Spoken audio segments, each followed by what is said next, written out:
Sandman horror story. One girl's mother gave a beautiful crystal pendant for her birthday, inside of which there was a bubble of air, and in this bubble there was golden sand.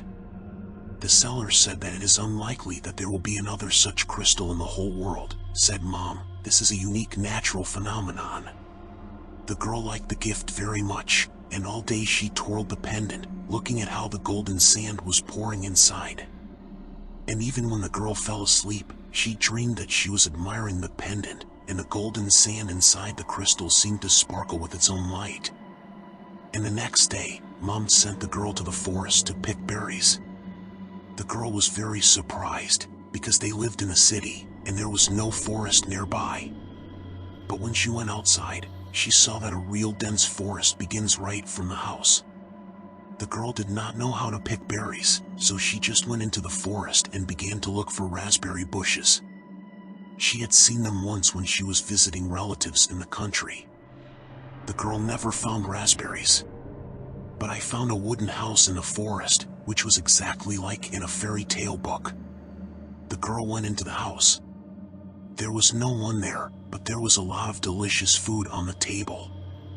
The girl really wanted to eat, but she remembered that trouble happened in fairy tales after that, and did not eat anything. I just tried it a little bit. And then she sat down on a chair and waited. And she didn't notice how she fell asleep. But I woke up almost immediately, because I heard the clock tinkling. And then a cuckoo jumped out of the clock and screamed, "Go away, girl, the Sandman knows you're here." The girl looked at the table and saw that all the food was not real, but molded from sand.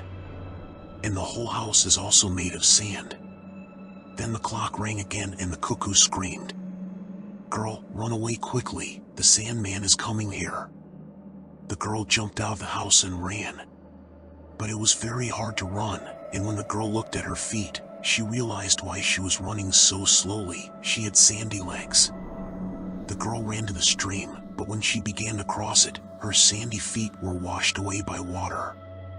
And the Sandman's footsteps could already be heard from behind. Boom, boom, boom.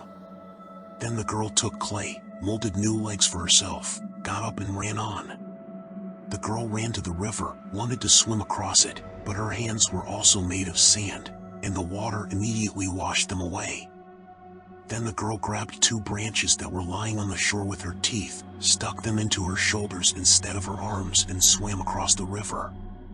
When she turned back on the other side, she saw the Sandman, who was quickly catching up with her. The girl ran on. But when the lake appeared in front of her, the girl realized that she would not be able to swim across it. Then she sat down on the shore and cried. But then the cuckoo appeared again. She flew and sat on the girl's shoulder. "You can still run away from the Sandman," said the cuckoo, "if you wake up immediately."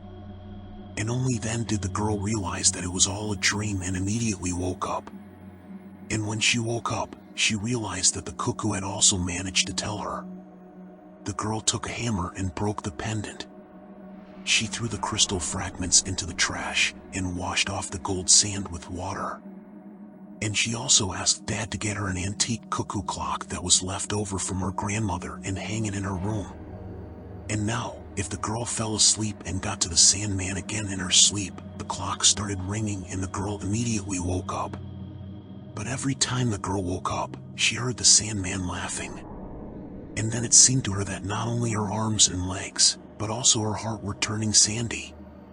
The Sandman laughed because he knew that one day the girl would forget to wind up the clock, or it would break, or something else would happen, and then he would catch the girl anyway. And the Sandman could wait for a very long time, even for an eternity.